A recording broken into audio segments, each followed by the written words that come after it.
académico en su concepción y en su desarrollo.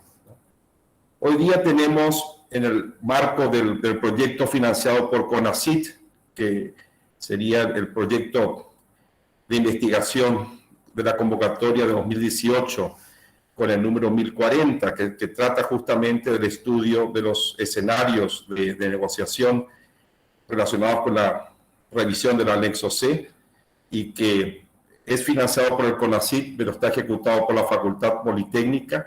Tenemos el privilegio de contar con la presencia y participación de la doctora Christine Folch.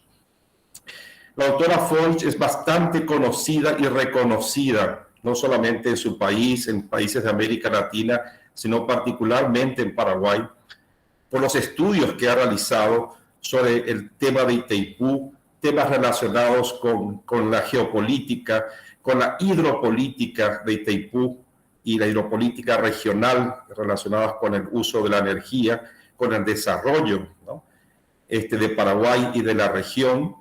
La doctora Folch tiene amplios y variados estudios, análisis y publicaciones relacionadas con los temas mencionados. Además, tiene una formación en prestigiosas universidades de los Estados Unidos de América, país de su nacionalidad, tanto la Universidad de Harvard, donde ella realizó sus estudios de grado, así como la Universidad de Nueva York, donde ella obtuvo su PhD. Actualmente es profesora de la Duke University, otra universidad muy prestigiosa en los Estados Unidos de América, donde ella es la profesora de antropología cultural y de política y ciencia ambiental. Entonces tenemos con nosotros realmente a una autoridad académica en estos temas, y desde ya agradecemos su participación y colaboración con nosotros, doctora Folch. El piso está con usted. Gracias. Muchísimas gracias. ¿Ustedes me pueden escuchar? Sí. Ok. Excelente. Quiero empezar por agradecer la invitación de la Facultad Politécnica a participar en esta conversación internacional sobre Itaipú, sobre la revisión del anexo C, pero sobre el futuro energético de Paraguay, de Brasil y de la región. Tiene una visión muy amplia esta conversación, y estoy muy emocionada de participar y formar parte de esta conversación. En esta semana también vamos a tener invitados de Brasil presentando su análisis también, y así dialogar entre diferentes universidades me parece muy importante. Y obviamente yo voy a abogar por eso porque yo soy profesora. Mi identidad primera es profesora. Entonces yo creo en lo que hace la universidad en la sociedad. Como mencionó el doctor Auxilia, lo que hacemos es investigación, y aplicamos la investigación a preguntas actuales. Y lo que falta en el tema, no solamente de Itaipú, con vistas al 2023, sino el futuro de energía en la región, es que Paraguay fortalece lo que está en su país. Aquí veo que hay participantes de diferentes facultades, y eso me agrada mucho, porque para resolver problemas difíciles hay que tener conversaciones que cruzan disciplinas. Entonces, muy, muy agradecida de formar parte de esta conversación. También quiero agradecer las autoridades de CONACYT por apoyar este estudio, y también las autoridades de la FP1 y de la UNA por la invitación. Lo que voy a hacer es, voy a abrir una conversación y voy a compartir unos pensamientos, pero también espero escuchar de ustedes. Hay un chat donde ustedes pueden poner pensamientos, preguntas, etcétera, mientras que vamos hablando, pero también al final va a haber un momento donde podríamos así hablar de lo que sugiere y lo que surge, perdón, de esta conversación. Ok. Entonces, lo que voy a hacer es, voy a hacer una explicación primero de lo que es una teoría de negociación basada en interés. ¿Y ustedes me pueden ver la presentación? ¿Sí? Ok. Entonces, quiero explicar lo que es eso y después quiero aplicarlo a Paraguay y Itaipú en 2023. Lo que hago yo como antropóloga es estudio procesos y toma de decisiones. Yo evalúo los valores que motivan a la gente para tomar decisiones y también qué hace la gente con realidades materiales, límites físicas, como por ejemplo las leyes de la física. Y este análisis de una estrategia para Paraguay para 2023 y más allá de 2023 está basada en un análisis actual, corriente y histórico de la toma de decisión en cuanto a Itaipú, del lado de Paraguay, lado de Brasil, etc. Hoy lo que vamos a hacer es hablar sobre la estrategia de negociación, que es eso. Y el miércoles lo que vamos a hacer es enfocarnos mucho en algo que se llama la mejor alternativa a un acuerdo negociado, que es una herramienta muy útil para hacer una negociación. Lo que voy a hablar hoy a veces es conocido como the Harvard School of Negotiation, como la filosofía de Harvard en cuanto a negociación. Y voy a dar como un paso sobre eso que va a ser útil no solamente para Itaipú, sino también para algo como negociar un salario en un trabajo. ¿Por qué? Porque negociaciones son comunes en la vida. No son cosas especiales, son algo que es tomar una decisión. Entonces, los principios que vamos a hablar sobre Itaipú también pueden aplicar para otras partes de la política pública y la vida. Ok, ¿qué es la idea central de una negociación basada en intereses? Bueno, hay dos maneras de pensar en una negociación. Con frecuencia pensamos que una negociación es una situación de ganar-perder. Si yo gano algo es porque el otro parte pierde algo. La torta o el pie es limitado y si yo obtengo un parte más grande del pie, de la torta, quiere decir que el otro parte, su tamaño, su parte es más chico. Entonces, esa visión de una negociación es un juego de suma cero, que solamente hay un limitado beneficio que puede ser compartido. Entonces, los participantes en una negociación son enemigos, son adversarios. Y si estamos pensando así, una negociación es una cuestión de quién puede imponer, quién tiene la fuerza para imponer su voluntad. Hay problemas con esta perspectiva. Hay muchos problemas, pero uno que quiero mencionar es que estamos en una situación asimétrica cuando hablamos de Paraguay y Brasil.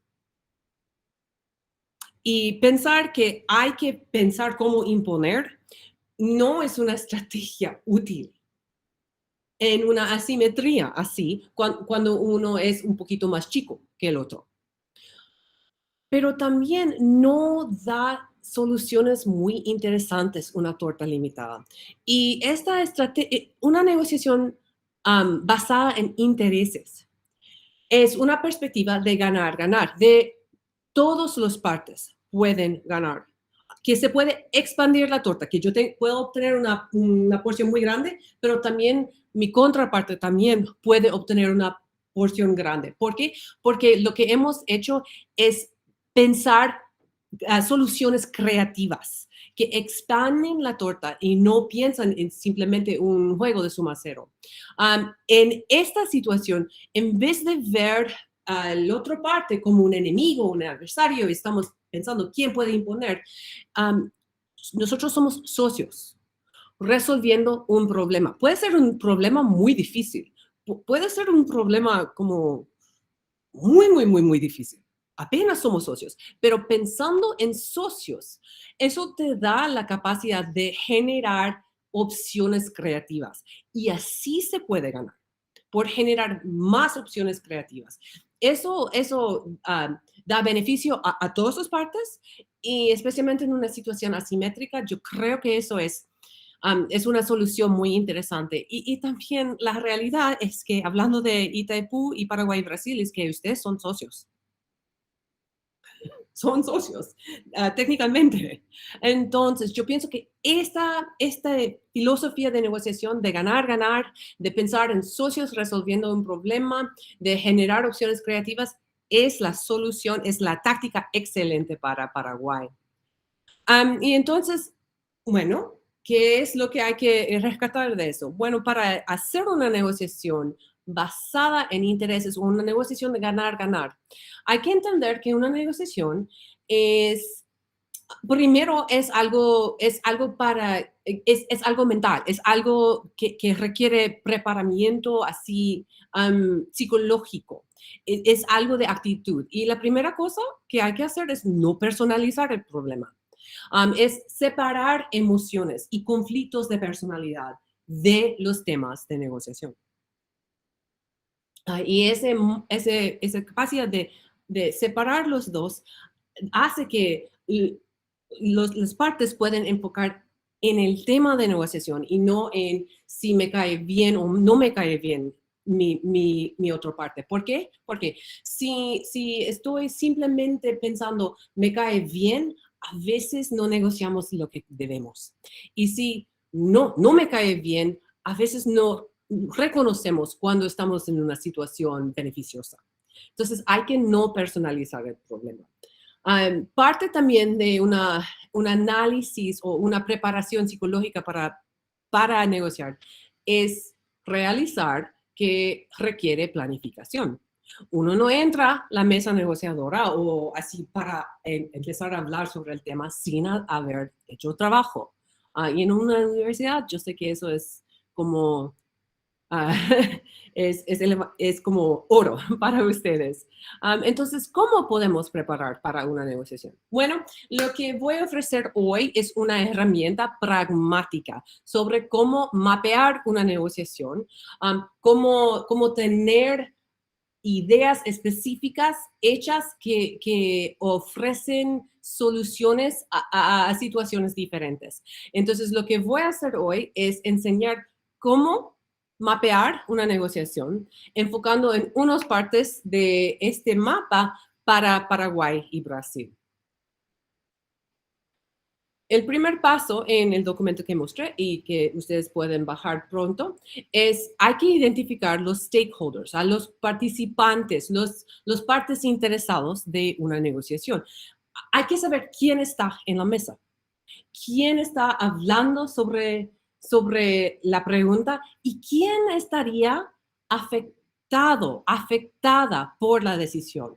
¿Quién estaría en la mesa negociadora? ¿Quién exactamente tomará la decisión?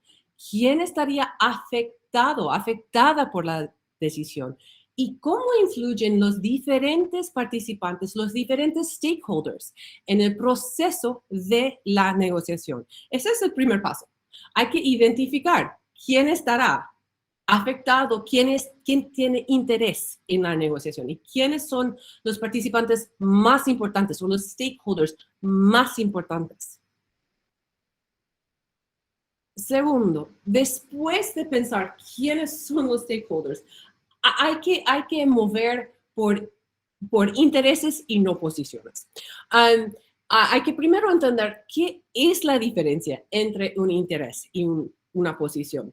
Una posición es algo más superficial. Podría ser un número o una acción, ese puede cambiar. Intereses son subterráneos, son más profundos, no son obvios. Pueden ser valores o sentimientos. Son actitudes profundas que direccionan las posiciones. Y hay que, para hacer una negociación exitosa, hay que no solamente estudiar nuestros intereses, sino también los intereses de los otros, los stakeholders de otra parte. Por eso hay que empezar con los stakeholders, no solamente, por ejemplo, de Paraguay, sino también quién serían los participantes, los stakeholders, los que tienen intereses en la negociación sobre Itaipu en Brasil. Y después de eso hay que identificar cuáles son los intereses de esos grupos de stakeholders. Y la idea sería hacer ese trabajo y generar ideas que son opciones que satisfagan o que concuerdan con los intereses prioritarios de las diferentes partes. Así se puede expandir la torta. Y si uno no empieza con intereses, si uno salta a posiciones, lo que uno está haciendo es a veces proponiendo posiciones o opciones que van en contra de los intereses más importantes de sí mismo. Y a veces si uno no empieza por estudiar los intereses de la otra parte, no va a entender por qué están ofreciendo lo que están ofreciendo. No, hay que primero empezar o enfocarse en intereses, los intereses de los stakeholders, de los participantes. Y hay que llenar eso en un formulario. Otra parte clave de una negociación exitosa, de un enfoque ganar-ganar, es que hay que evaluar opciones usando criterios objetivos que han sido aceptados antes de sentarse en la mesa, antes de negociar. Hay que usar criterios objetivos para evaluar si la oferta es legítima o bien, y especialmente hay que usar estándares independientes para conciliar diferencias y para así discutir opciones en la mesa. Y esos estándares independientes podrían ser, por ejemplo, protocolos de la industria, o la ley, o derecho internacional, o el valor del mercado. Si, por ejemplo, estoy en una negociación por mi salario, y alguien me ha ofrecido un salario para un puesto, si yo quiero negociar un aumento de mi salario, yo tengo que saber cuáles son los salarios de personas en mi mismo cargo en otras compañías. O cuáles son los salarios de otras personas en la misma empresa que están haciendo el mismo trabajo. Y así, eso es un estándar independiente de mí y de lo que está diciendo la persona en el otro lado que está diciendo, no, eso es lo máximo que podemos ofrecer. No, hay que usar estándares independientes y hay que anotar cuáles son. Hay que, por ejemplo, en cuanto a Itaipu Energía, saber estándares internacionales de electricidad. Y yo sé que en FP1 y FIUNA la gente sabe eso. Pero eso debe formar información oficial para una negociación. Entonces, hay que evaluar usando criterios objetivos. Y lo último, en términos de trabajo, de homework que hay que hacer antes de sentarse en una mesa, antes de desarrollar opciones, es entender la idea de una MAAN. Esa es la mejor alternativa a un acuerdo negociado. O en inglés, BATNA, Best Alternative to a Negotiated Agreement. Este concepto es probablemente la herramienta más útil cuando se trata de una negociación. La mejor alternativa a un acuerdo negociado es algo que uno tiene que estudiar por sí mismo y por el otro parte. Y no es algo que gente va a decir o compartir libremente. No, es algo que requiere investigación, como por ejemplo de una universidad excelente como la Universidad Nacional. La mejor alternativa a un acuerdo negociado es hacer la pregunta, si no me sale este acuerdo, ¿qué es mi mejor opción? ¿Qué es mi mejor alternativa? Y ojo, si no sale un nuevo acuerdo, ¿qué es la mejor alternativa para mi contraparte, para la otra parte? Una estrategia de negociación y de generar opciones empieza, con éxito, empieza con una Ma'an, porque sin un concepto de qué sería mi mejor alternativa, yo no, y eso antes de sentar en la mesa, yo no sabría si la oferta que está haciendo mi otra parte es una oferta que me conviene o no. Especialmente si yo tengo una reacción de afinidad, me cae muy bien, o de odio. Um, entonces, es muy importante evaluar su Ma'an. Y a veces uno evaluando la mejor alternativa, uno descubre, no, yo tengo que, las cosas van a empeorar mucho si no llegamos a un acuerdo negociado. Y un ejemplo de eso es en 65 y 66 en cuanto a Paraguay y Brasil y los saltos de Guairá. Ahí la mejor alternativa a un acuerdo negociado era guerra, ¿no? Era un casus belli. Entonces, había mucho interés de las dos partes en llegar a un acuerdo. En cuanto a la revisión del Tratado de Itaipú, de Anexo C, hay que evaluar la situación. Creo que es un poco diferente y eso es bueno. Pero hay que evaluar la MAN. ¿Por qué? Y no hay que compartir inmediatamente. Esa es la mejor alternativa que tengo yo, porque eso no abre una negociación, eso cierra una negociación. Para uno no solamente desarrolla y descubre qué es mi MAN, qué es la MAN de la otra parte, sino también después de descubrir su MAN, se puede trabajar en la MAN y mejorarla. Y una MAN más fuerte es más peso en una negociación. Entonces hay que evaluar la mejor alternativa que tendría Paraguay que un acuerdo negociado en cuanto a la revisión del anexo C. Y el miércoles vamos a abrir eso muchísimo más. Habiendo estudiado la MAAN de uno mismo y de la contraparte, eso te da lo que es la zona de posibles acuerdos.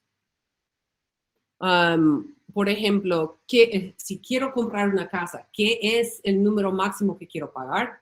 Si quiero vender, si la otra persona quiere vender una casa, ¿qué es el mínimo que va a aceptar? Y ese rango entre los dos números es mi zona de posibles acuerdos. En cuanto a la revisión del anexo C, es muchísimo más complicado y muchísimo más interesante.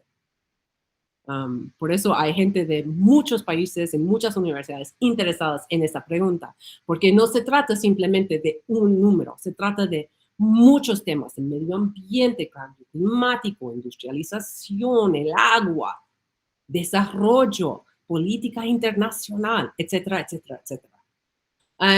Entonces, esos son trabajo de homework, tareas que hay que hacer y que toman más que una semana para desarrollar, toman años. Requiere no solamente leer sobre Brasil, sino también hablar portugués si uno es paraguayo. Requiere saber bien la historia de Brasil, la política actual de Brasil, desde la perspectiva de Brasil, para construir este análisis de los stakeholders, de los intereses, con criterio objetiva y ese de una MAAN. Y eso es como lo que quiero así repasar rápido. Ahora quiero hacer eso juntos. Porque pienso que eso es más interesante. Quiero mapear la revisión del anexo C. Y aquí puse un tiny URL donde ustedes pueden bajar este documento y va a ser disponible después de esta charla esta noche. Entonces, si alguien está acompañándonos por YouTube en una semana, vos también podrías bajar o podrías usar ese QR code acá. Y yo quiero mapear la revisión del anexo C, enfocando hoy no en lo que normalmente oigo y escucho en debates públicos en Paraguay, que es inmediatamente saltando a opciones posibles. Bueno, una tarifa baja, media, alta, o ventas a terceros, o etcétera, etcétera, etcétera. Esas son opciones posibles, pero hay que hacer el trabajo. Y hay que tener, por ejemplo, yo sé que acá hay muchos que estudiaron ingeniería o energía. Ustedes deben también, no solamente la gente que estudia derecho internacional o políticas públicas, ustedes tienen una voz tan clave en entender eso de participantes, de partes interesadas e intereses. Ustedes tienen una voz clave en eso. Um, y hay que empezar con esas primeras dos partes. ¿Por qué? Bueno, primero porque Brasil ha hecho ese trabajo ya. Brasil ya ha hecho ese trabajo. ¿Cómo sé yo? Porque yo también no soy simplemente antropóloga, sino también historiadora, y hay unos archivos excelentes en Brasil que yo pienso que todos deben, especialmente que están estudiando Itaipu, deben leer muy bien. La Fundación Getúlio Vargas tiene documentos de los años 70 desclasificados de Itamaraty. Entonces allí ustedes podrían repasar cientos y cientos y cientos de documentos con la compu o con así, el celular, desclasificado de muchas negociaciones. Algo que me interesó mucho, que yo evalué, era la negociación en los años 70 entre Argentina, Brasil y Paraguay sobre Itaipú y Corpus. Y ahí ustedes pueden ver cómo ellos en los años 70, no en los fines de los años 70, sino en los principios de los años 70, hicieron análisis, stakeholder analysis, de Argentina, de Paraguay, de Brasil mismo, para entender quién estaría interesado en negociaciones sobre el río Paraná. Y después analizaron los intereses de los países. Y eso ya está escrito allá, en portugués. Ustedes pueden bajar y leer eso. Si eso existe para los años 70, en cuanto a Itaipú y Corpus, es obvio que eso ya existe para 2023 y la revisión del anexo C. Es lógico. Entonces, hay que mapear la revisión, porque si uno entra a la revisión y Brasil ya ha hecho su trabajo, su tarea, su homework, Paraguay necesita hacerlo también para llegar bien a la misma mesa. También yo pienso que a veces saltamos a opciones posibles o a posiciones por la sensación de urgencia. No, hay que cambiar las cosas, el pasado no funcionó bien, entonces hay que entrar en lo que es el futuro. Pero saltar la pregunta y la pregunta sobre stakeholders y intereses llega a opciones que son limitadas. Entonces es muy útil mapear una revisión empezando con preguntas de quién estaría en la mesa, quién estaría afectado y cuáles son los intereses de esos grupos. Entonces, lo que invito por un momento, como por 2 minutos, si ustedes podrían ir a, yo quiero intentar algo. Yo arreglé un Jamboard, que es como un whiteboard donde ustedes todos podemos de manera anónima contestar preguntas juntos y ver qué pensamos. Entonces, si ustedes me si podrían usar ese enlace para venir al Jamboard um,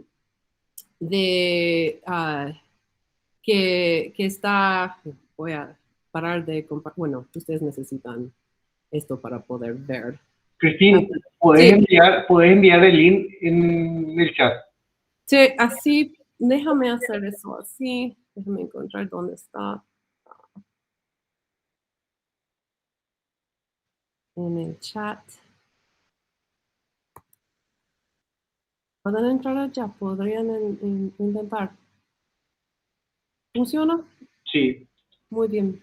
Gracias. 。 . 。 . 。 . 。 . 。 . 。 . 。 . 。 . 。 . 。 . 。 . 。 . 。 . 。 . 。 . 。 . 。 . 。 . 。 . 。 . 。 . 。 . 。 . 。 . 。 . 。 . 。 . Muy bien.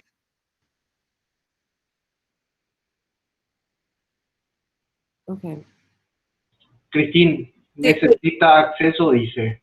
ok. Tiene Déjame, que aplicar para... bueno, ok, déjame compartir. Yo pensé en... Ok. Eso nunca pasa en mis clases. Yo siempre, nada de problemas con tecnología, nunca me pasa en mis clases. Entonces, ¿podrían intentar con ese? Ahora sí. No, es para ver si funciona. Muy bien. Ok, entonces yo pensé que por 90 segundos podríamos intentar y escribir acá cuáles son, voy a mover eso acá, cuáles son los grupos que van a participar y o van a ser impactados por la revisión del anexo C. Y acá ustedes pueden usar, aquí a la izquierda hay una cuadra que te da como una nota como de post-it que pueden usar, o más abajo hay una cuadra con un T allá adentro. Si empujan eso, podrían escribir palabras bajo Paraguay y Brasil. Y otra persona está descubriendo cómo hacer una línea.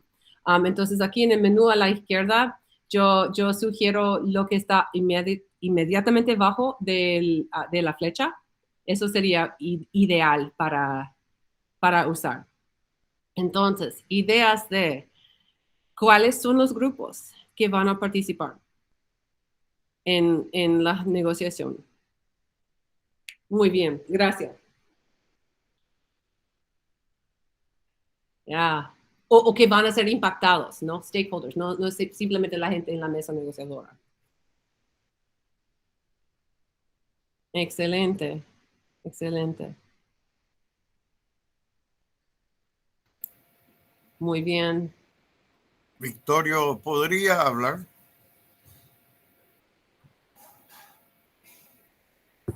¿Podríamos terminar esta parte primero? ¿Se puede esperar un poquito, ingeniero Reline, unos minutos? Sí. Sí. Entendí nomás que ella ya había terminado. No he terminado para nada. No, estamos en 90 segundos haciendo una tarea y después vamos a hablar sobre lo que descubrimos. Gracias. Y lo que está pasando acá es fascinante. Excelente. 30 segundos más.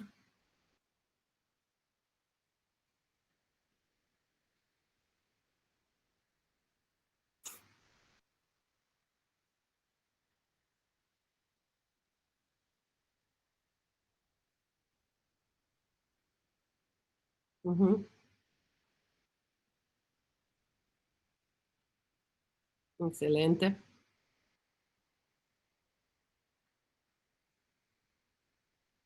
10 minutos más. Segundos, no minutos, perdón.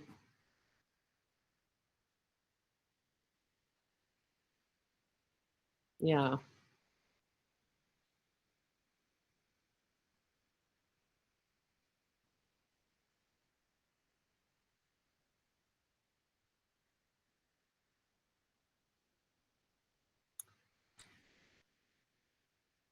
Ok, voy a empezar de compartir mi pantalla de nuevo. Y si ustedes quieren continuar en el Jamboard, por favor, continúen. Eso es algo, por ejemplo, es algo muy útil para estudiantes cuando estamos enseñando de manera virtual. Es una manera de compartir sin tener que dialogar, entonces todos pueden participar de manera anónima. Es muy útil para la enseñanza. Ok, yo quiero mostrarles a ustedes lo que yo llegué cuando yo hice un mínimo de stakeholder analysis. Ustedes me pueden ver esta pantalla que dice Paraguay, Brasil, Poder Ejecutivo, ¿sí?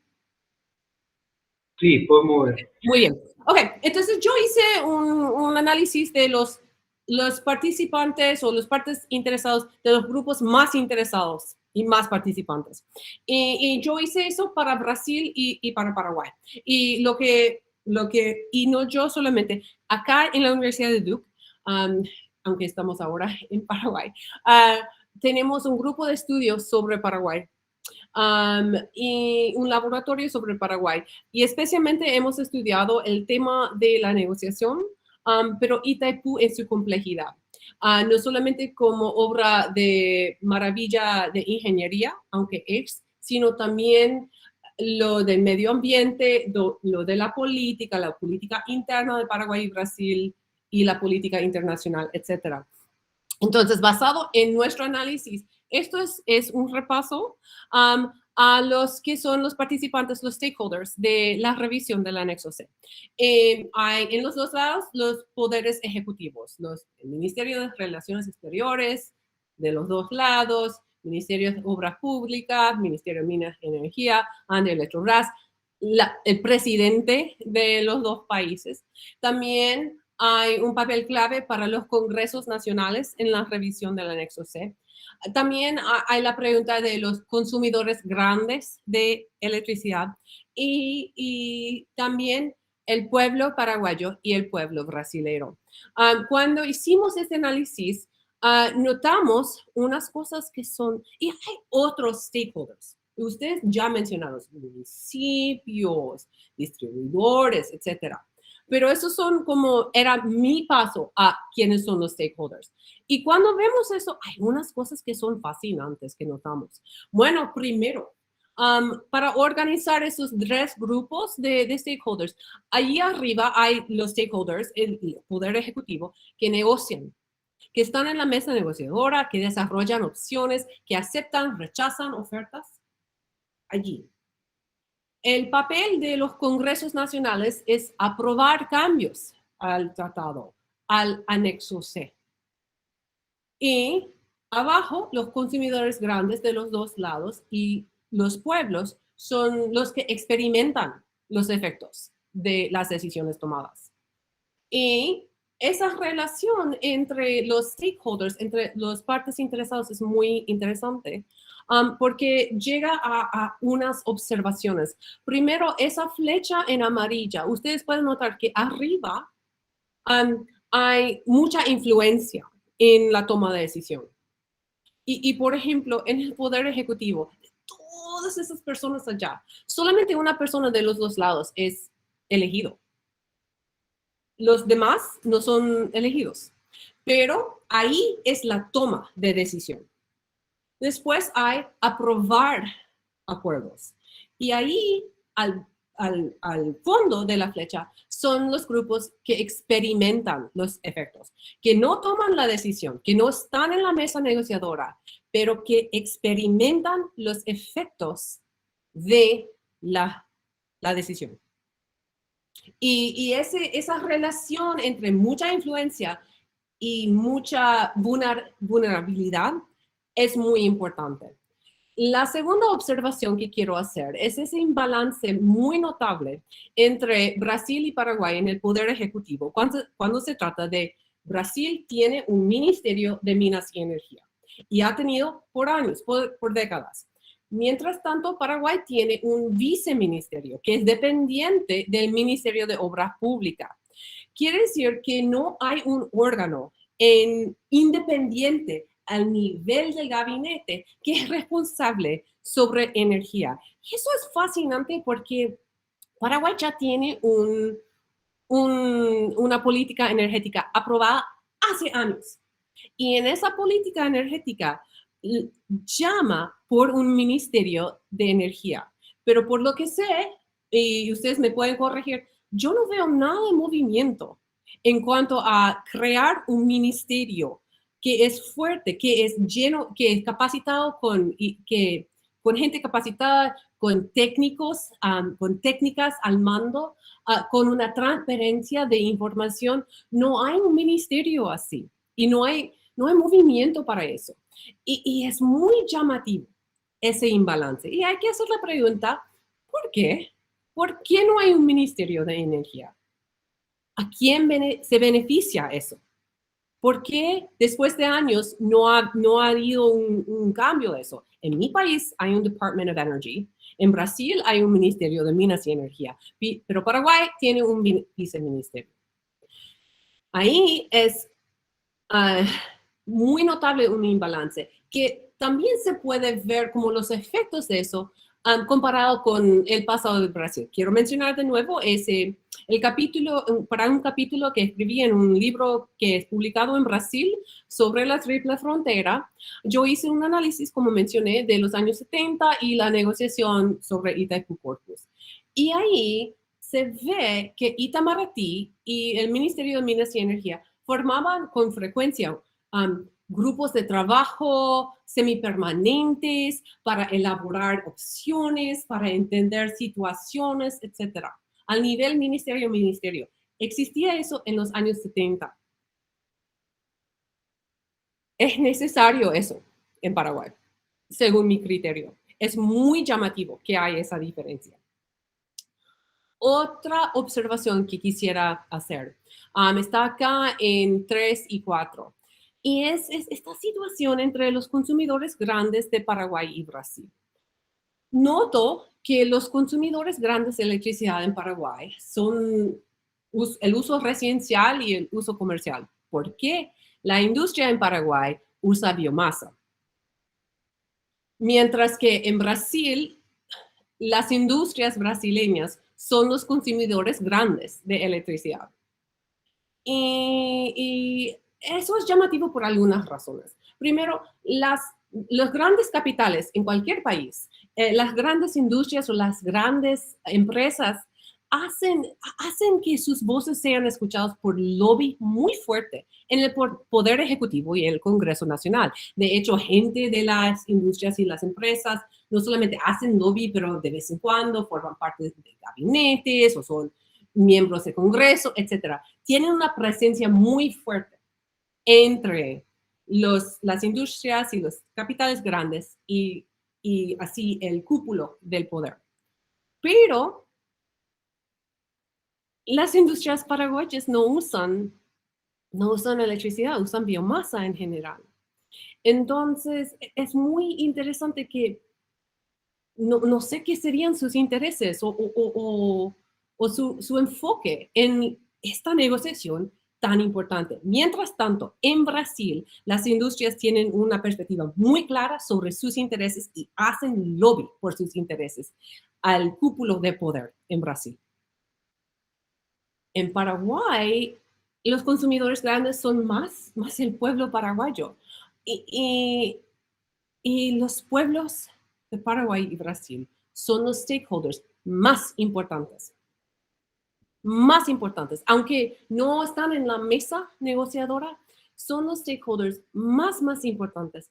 Y hay que hacer la pregunta, ¿cómo es que se puede escuchar las prioridades de los pueblos en la negociación? Foros como eso que tenemos acá, para mí, son muy importantes, pero hay que dar más y más participación a los pueblos. ¿Por qué? Bueno, porque según mi criterio, en todos esos stakeholders, todos ellos tienen intereses y sus intereses influyen en la toma de decisión sobre la revisión del anexo C. Pero desde mi criterio, el uso más democrático, más útil del recurso serían en los intereses, según los intereses del pueblo paraguayo, pueblo brasilero. Pero ¿dónde están en la mesa? Entonces, hay que pensar mucho en cómo expandir y escuchar sus voces y dar más participación, dar más información a los pueblos para que ellos puedan ejercer su presión para obtener un resultado mejor.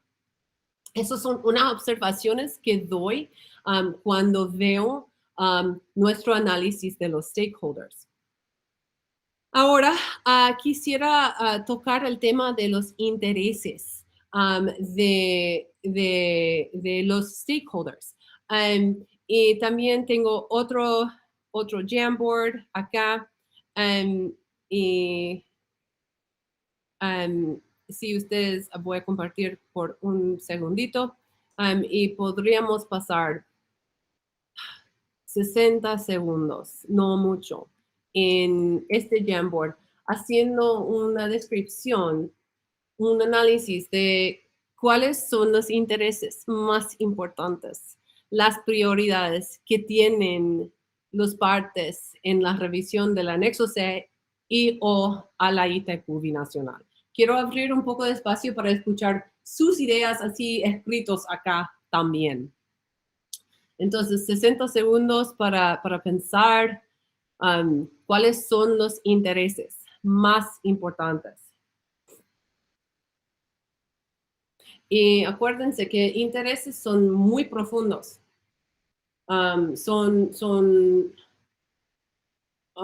Dirigen opciones en vez de requieren más atención a las motivaciones, etc. ¿Cuáles son las motivaciones?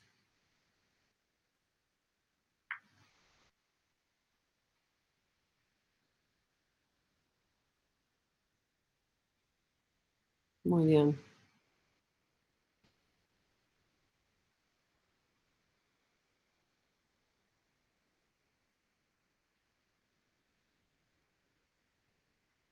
$20 segundos más.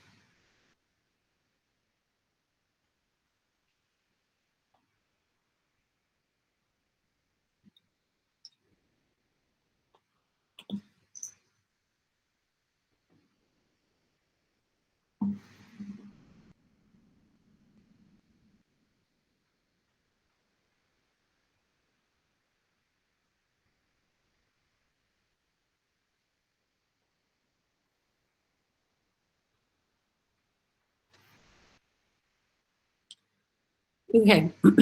Voy a continuar la presentación, pero si ustedes quieren continuar así en el Jamboard, está bien también. Ok, en nuestro grupo también, yo quiero compartir lo que nuestro grupo determinó como los intereses prioritarios de los stakeholders más importantes o con más influencia o más grande.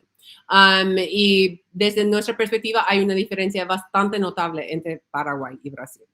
En Paraguay el enfoque ha sido tradicionalmente renta, más dinero de Itaipu. Entonces, todo que se trata de royalties o compensación o la tarifa, etc. Y no es simplemente o contratos con Itaipu. El enfoque ha sido cómo obtener dinero de Itaipu para el gobierno actual en general. Ese ha sido el enfoque de Paraguay. Mientras tanto, quizás el interés número uno de Brasil ha sido su seguridad energética. Quiere decir que piensa en energía y cómo mantener su seguridad como país en cuanto a la energía. Entonces, quiere energía fiable, que no va a causar problemas en el mercado, en la economía, etc. Entonces, en general, cuando hablamos de los intereses, decimos cosas como energía barata, fiable, bajo su control. Eso es seguridad energética. Eso es lo que Brasil, es el interés de Brasil. Y direcciona sus posiciones, las opciones que son sus prioridades. Mientras tanto, ese enfoque en renta es muy notable en Paraguay también, pero esos no son los intereses únicos. También quise señalar otros.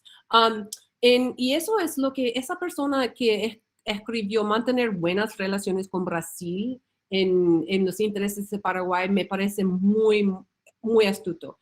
Que Paraguay, algo que Paraguay hace es liar con querer su independencia de Brasil, pero también con mucha interdependencia con Brasil, porque Brasil es un mercado muy importante, porque hay muchos brasileños en Paraguay, porque carne y soja son industrias muy importantes para Paraguay, pero tienen muchos brasileños, porque Paraguay es un país mediterráneo y Brasil es un acceso al mar, etc. Entonces, hay ese balance de cómo ser independiente, pero también interdependiente.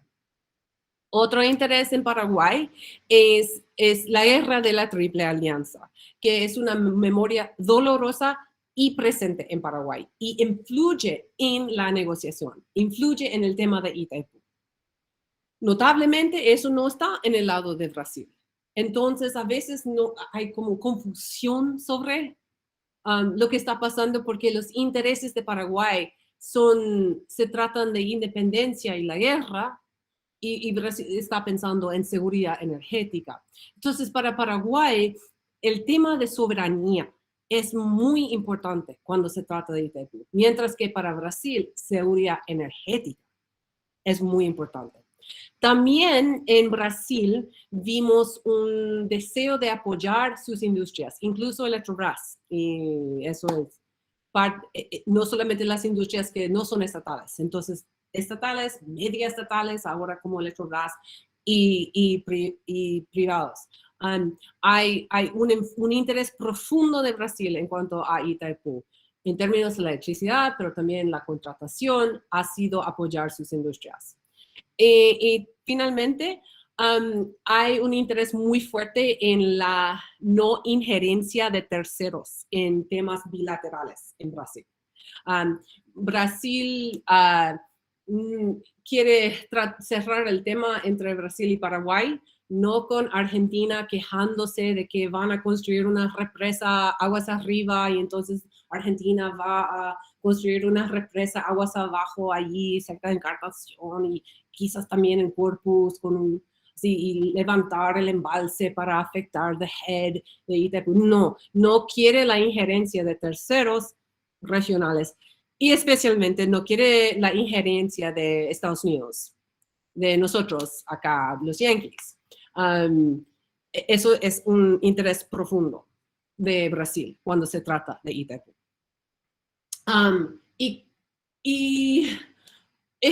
Hay que decidir cuáles son los intereses prioritarios, si Paraguay está satisfecha con los resultados de sus intereses, etcétera, etcétera. Pero eso es el análisis.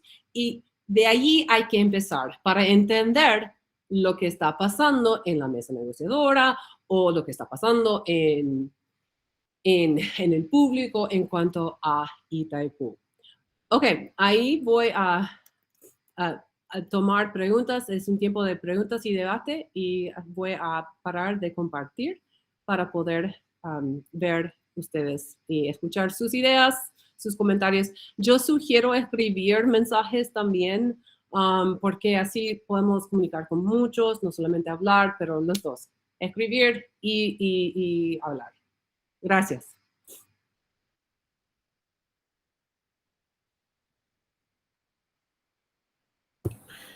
Ya, muchísimas gracias, profesora Folch. Entonces estaría abierto el debate, la participación de todos. Si quiere utilizar el micrófono también, ¿verdad, profesora? Exactamente, porfa. Ya. El ingeniero Rilini, que había pedido la palabra.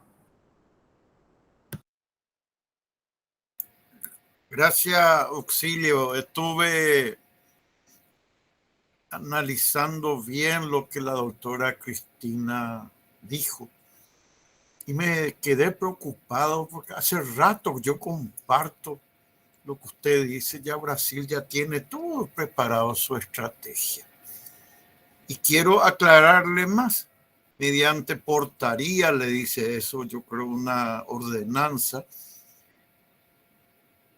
del gobierno brasilero, y el Ministerio de Energía internamente ya decidió el equipo negociador. El ministro de Energía y sus 3 subsecretarías que tiene, con inclusive la parte económica y la parte de relaciones exteriores. Recién después entra en el Brasil, según lo que mi óptica siempre, relaciones exteriores, y finalmente el presidente tratando de que, con acuerdo lo que usted dice, la política brasileña de ganar, y según sus antecedentes nunca ha perdido una negociación con otros países. Veo con la privatización de Eletrobras, veo, como usted dijo, seguridad energética y más lo que está pasando ahora y que va a seguir pasando todavía más años. Brasil quiere la tarifa más barata. como dice el propio general Ferreira ahora en las reuniones, que tú. Me dejaste preocupado, Cristina, y comparto todo lo que vos decís, porque donde hay reunión de cardenales, que ministro, no entra un obispo, un viceministro. Entonces, es preocupante, ¿verdad? Yo creo que no quiero más incentivar, y yo creo, Cristina, que ¿por qué no se creó? Por los intereses creados, los directores de las binacionales. Y el presidente Andes maneja más plata que un simple Ministerio de Energía. Eso fue siempre, y más finalmente, renta para ver los beneficios acá. Eso es lo que inicialmente quería abrir con esto el debate y escucharle un poco a gente joven, y aprovecho para saludarle a un amigo que le veo ahí, a Anastasio, el doctor Arce, brillante jefe de... Muchas gracias, ingeniero Bellini. Muy, muy interesantes sus apreciaciones. Gracias, Victorio. Eso es todo. Un abrazo. Si quieren levantar la mano también para hacer el uso de la palabra. Veo que hay gente que está escribiendo en el chat también.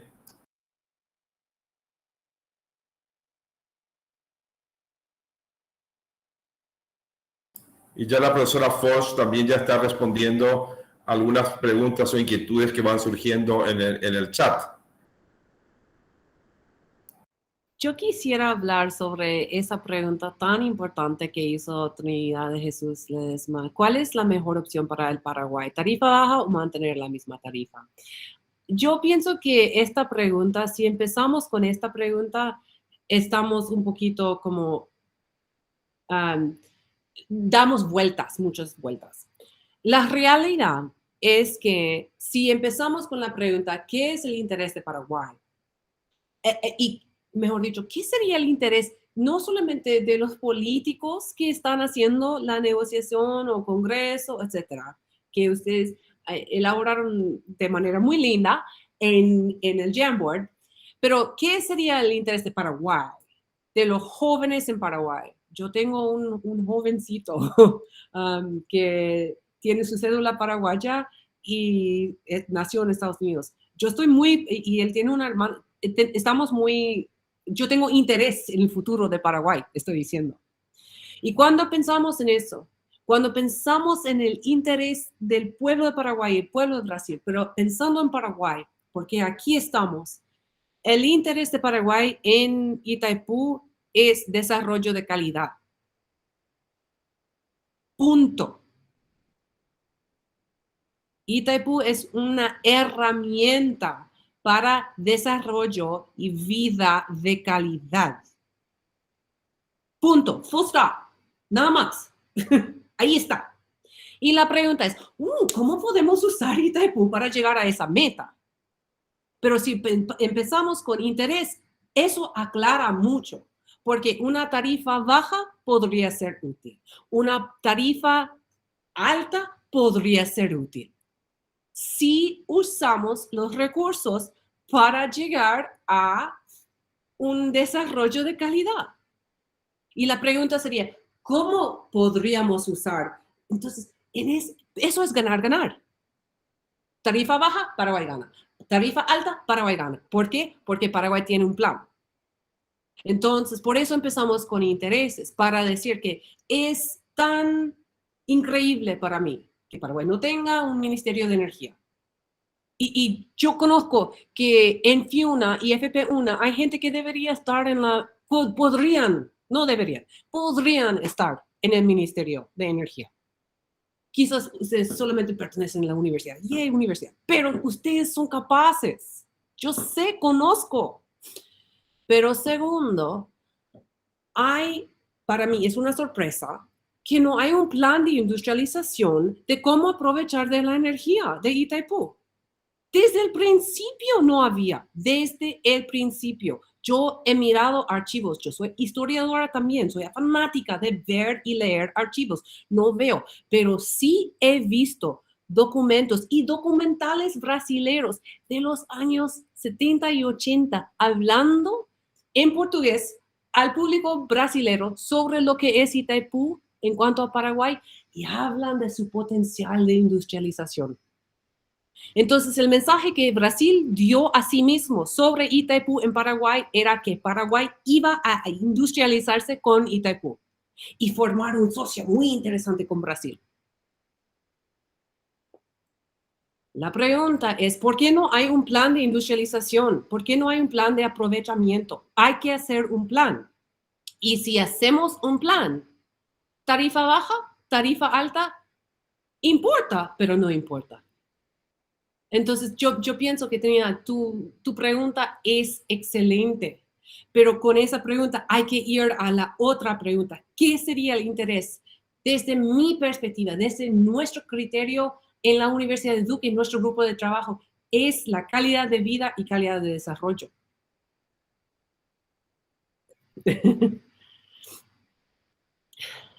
Otras preguntas, etcétera.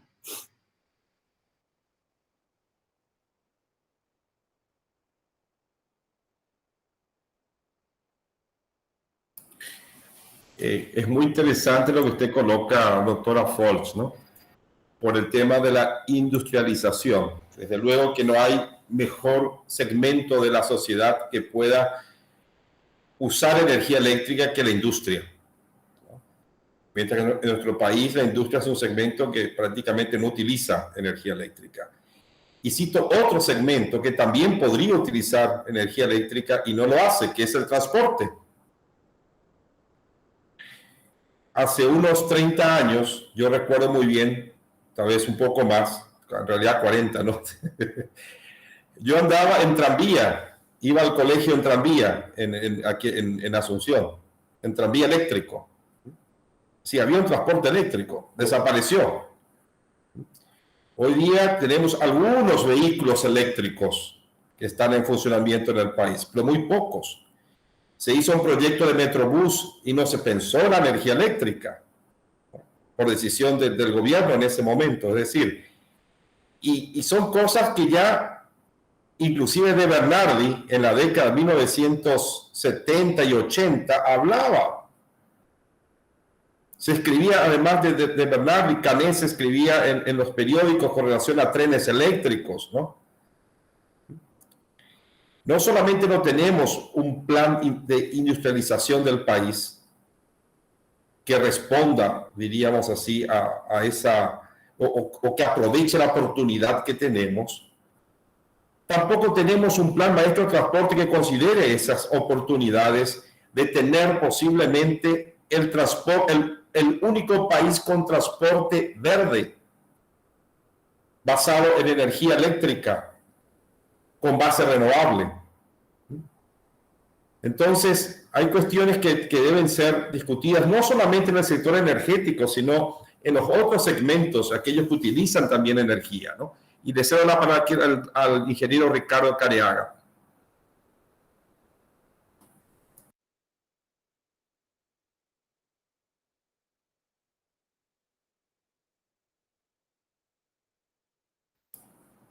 Sí, ingeniero Careaga.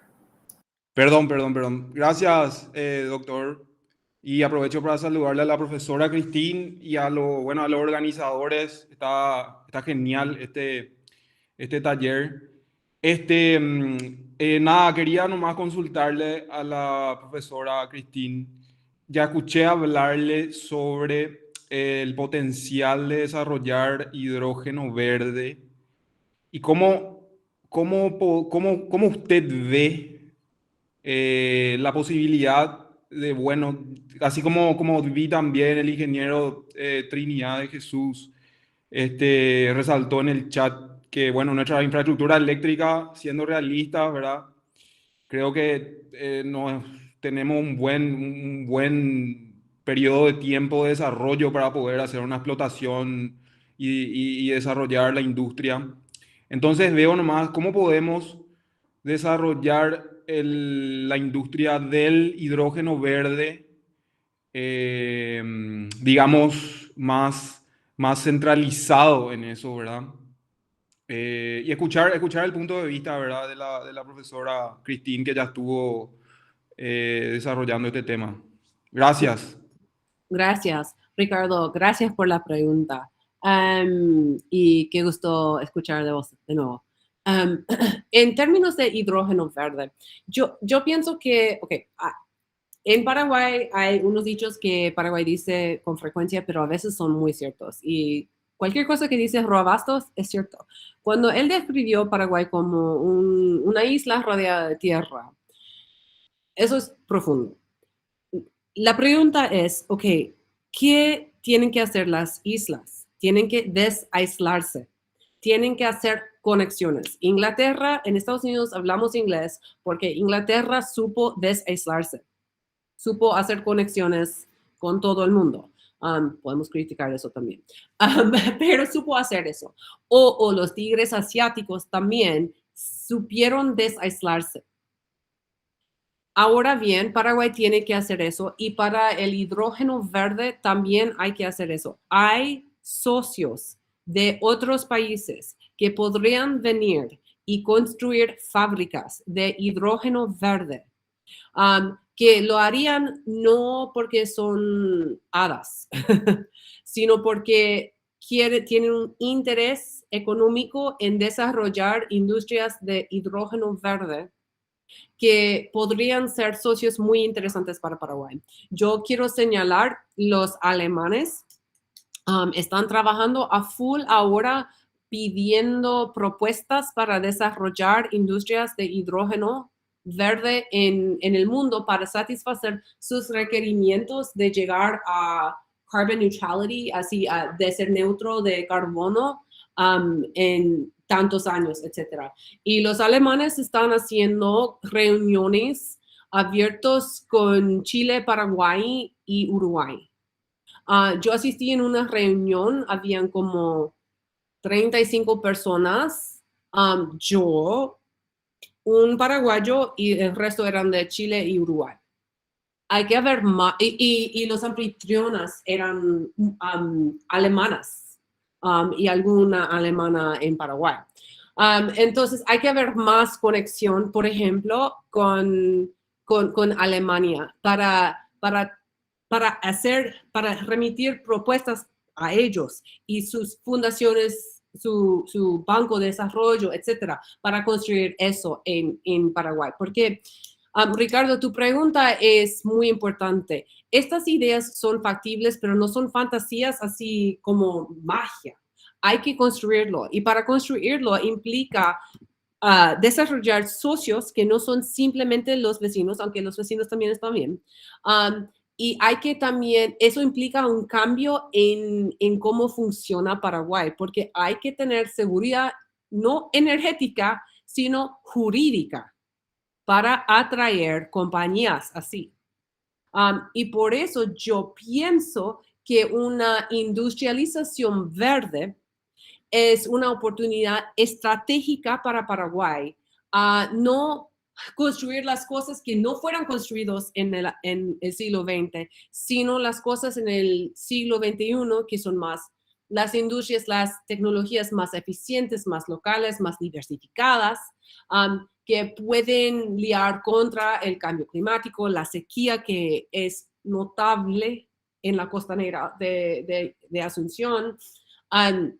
Entonces yo pienso que hay que ir afuera de Paraguay y hacer conexiones y traer esas industrias acá. Eso es la solución. Es la solución que yo veo. Y hay que mirar más allá de lo que está pasando en Paraguay para hacer las conexiones. Hay gente en Europa, hay gente de Estados Unidos también interesada. Hay gente en Europa muy interesada en construir tecnología verde en Paraguay. En Estados Unidos hay fondos de inversión para infraestructura que Estados Unidos quiere entrar en contratos con Paraguay para construir infraestructura verde. Eso existe. He hablado con gente de embajadas, mi embajada, la embajada del Reino Unido, de la Unión Europea, de Alemania. Todos están interesados. Y puede llegar a ser una locura pensar en una colaboración / sociedad estratégica entre Paraguay y Brasil para el desarrollo de hidrógeno verde, y de esa manera nosotros ya tener, o sea, yo veo nomás en todos los modelos, en todos los escenarios para raspar el 1.5 grado que está planteando el IPCC, ¿verdad? En el último reporte. Uh-huh. Bueno, ya casi ya muy difícilmente, aparte de usar captura de carbono, ¿verdad? Y storage de carbono, el hidrógeno está en todos los escenarios. Por eso yo creo que ese es el camino, ¿verdad? Concuerdo contigo. Yo estoy... Pero pienso nomás como tener una suerte de spin-off de lo que es hidroeléctrica, como de una ramificación de lo que es el negocio hidroeléctrico, no sé, pensar en alguna colaboración así. No sé qué le parece también a los participantes, ¿verdad? Bueno, yo diría una cosa y después vamos a escuchar. Eso toca los intereses de Brasil. Quiere sus industrias crecer, su economía, es también el interés. Entonces, si hay industrias interesantes en Paraguay, eso es un argumento excelente. Excelente argumento para hacer a Brasil. Vamos a construir fábricas de hidrógeno verde. He escuchado al doctor Auxilia hablar de amoníaco verde. Absolutamente. Involucrarlos así es una idea brillante.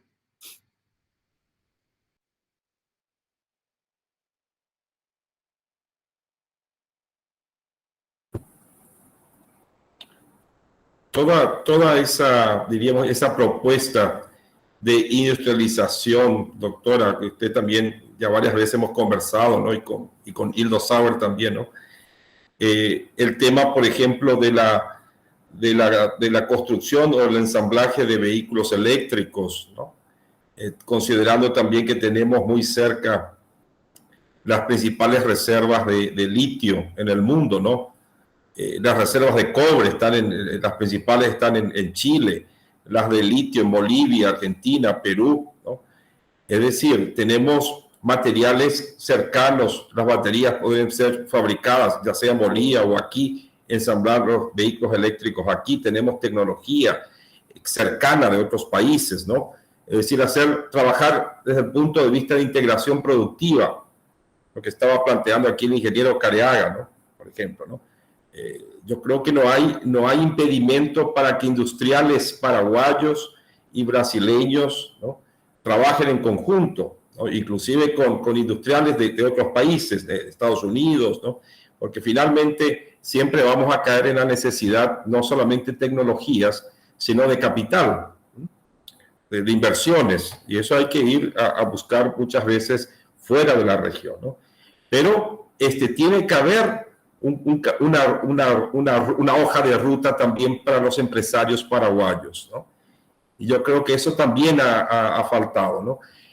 Y es algo que se puede trabajar, ¿no? Que es necesario trabajar, ¿no?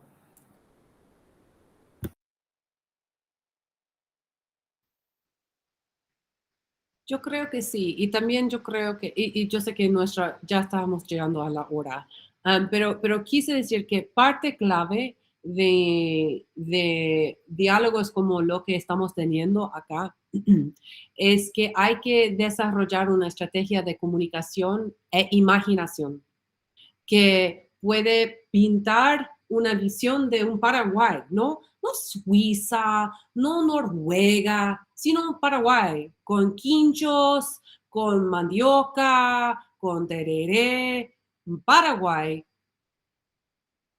con tecnologías verdes. Un Paraguay con tecnologías verdes. Hay que pintar esa imagen para que la gente sepa, oh, nosotros podemos vivir así. Sería un país lindo, mejor, sin incendios, donde no podemos respirar. Y también a la misma vez hay que, entonces eso es un trabajo de comunicación, pero también hay que hacer ingeniería política. ¿Cómo llegar a eso? ¿Cuáles serían las políticas públicas, las conexiones, las inversiones en jóvenes, por ejemplo, Ricardo Carreaga, que pudo estudiar afuera del país? Importante es eso. ¿Por qué? Porque él conoce gente fuera de Paraguay que él puede llamar a ellos y decir, mira, vení, te prometo un asado y vamos a hablar de negocios. Y así hay que hacer, aprovechar de las conexiones que están haciendo los jóvenes para desaislar Paraguay. Y entonces eso es parte de la ingeniería, una hoja de ruta pragmática que no depende de colores ni de ideología, que no cambia entre gobierno y gobierno, que cada 5 años un gobierno rompe todos los documentos de lo que hizo el gobierno anterior para decir, voy a empezar de nuevo. ¿Quién hace eso? ¿Quién hace eso? Eso es loco. Hay que construir sobre la base de lo que elaboraron la gente en el pasado. Hay que hacer eso. Hay que tener políticas de Estado que no depende de si mi partido está en el poder, que no depende de ideología, porque toma más tiempo construir cosas. Entonces hay unos cambios de comunicación, unos cambios de visión, imaginación y también muy pragmáticas, blueprints, así, cómo vamos a llegar, dibujar exactamente cómo vamos a llegar allá. Esa planificación, desde mi perspectiva, desde nuestra perspectiva, en nuestro grupo de trabajo, es clave.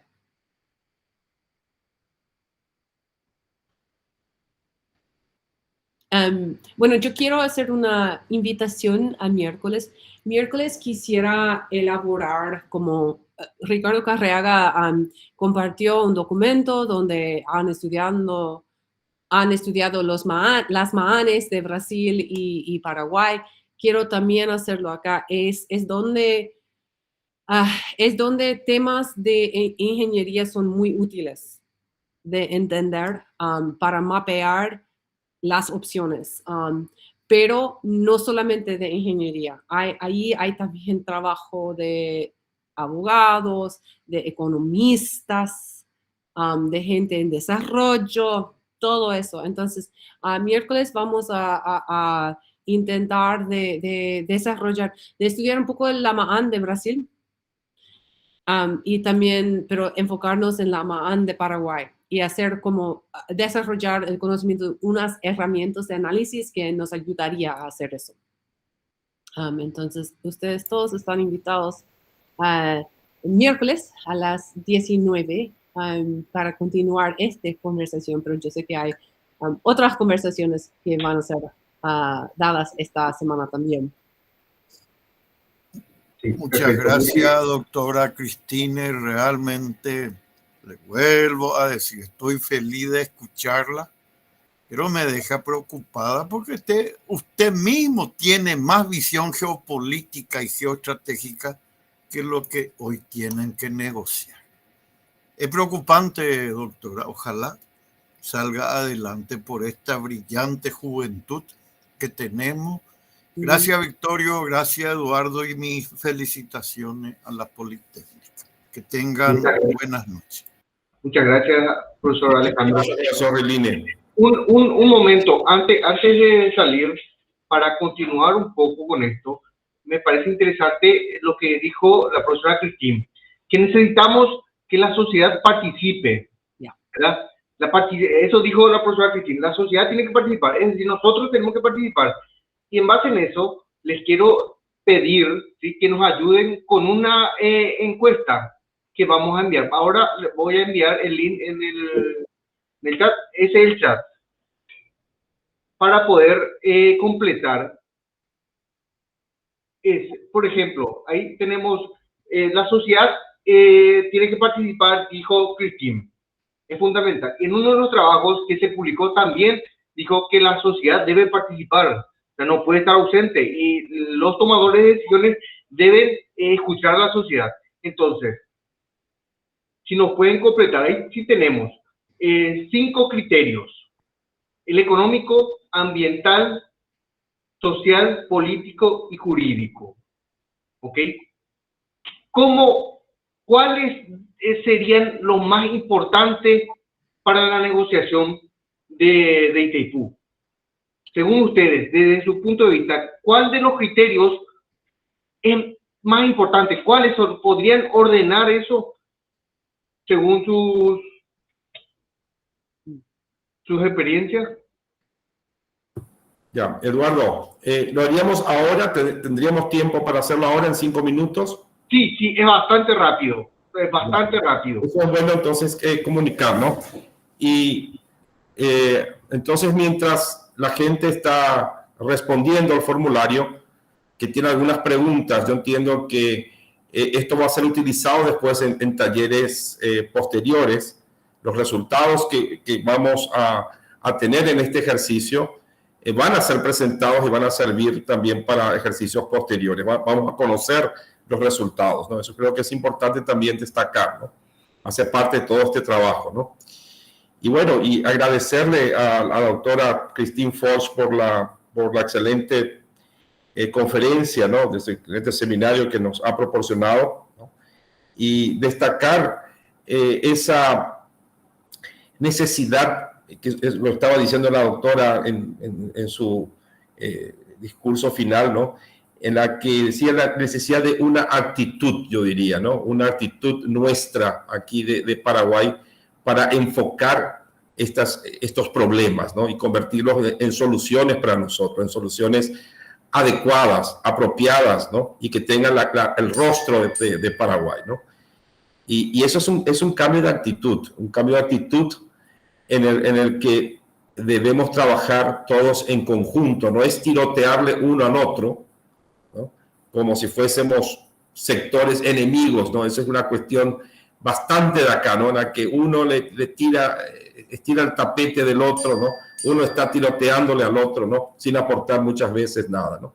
La idea es que podamos aportar entre todos, ¿no? Que podamos construir ese futuro, construir esa estrategia, ¿no? De una manera debatida, discutida, ¿verdad? Pero con una actitud siempre positiva, ¿no? Pienso que eso es muy, muy importante, ¿no? Muy bien, con relación al miércoles, el link va a ser el mismo, Eduardo. Sí, por el mismo link. Ya, yo entiendo también que en el cuestionario que estás aplicando van a colocar sus correos electrónicos. Sí, y también le vamos a estar enviando el link por Entonces, correo para recordar. Ese sería un aliciente para contestar el formulario, porque con eso vamos a tener los datos de ustedes y vamos a poder enviarles también las invitaciones para los próximos eventos. Ya, ahí el profesor Riline está pidiendo que le enviemos por correo electrónico también, ¿no? Si alguien quiere colocar su correo electrónico en el chat para que le enviemos el formulario, por favor, si lo puede hacer, ¿no?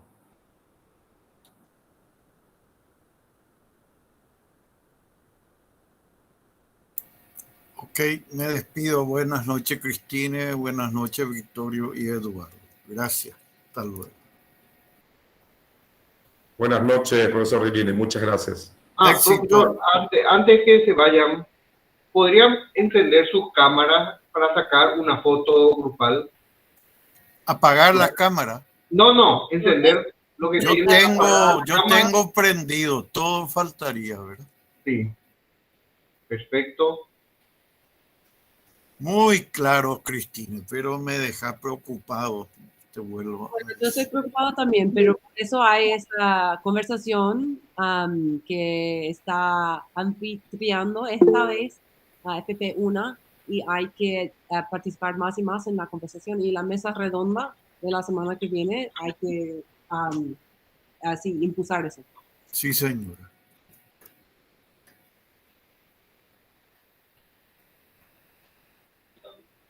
Bueno, uno más. Sonrían. Estaremos compartiendo, subiendo en las redes sociales para que le puedan dar para que puedan compartir también. Muy bien. Un saludo especial a mis colegas de FIUNA presentes.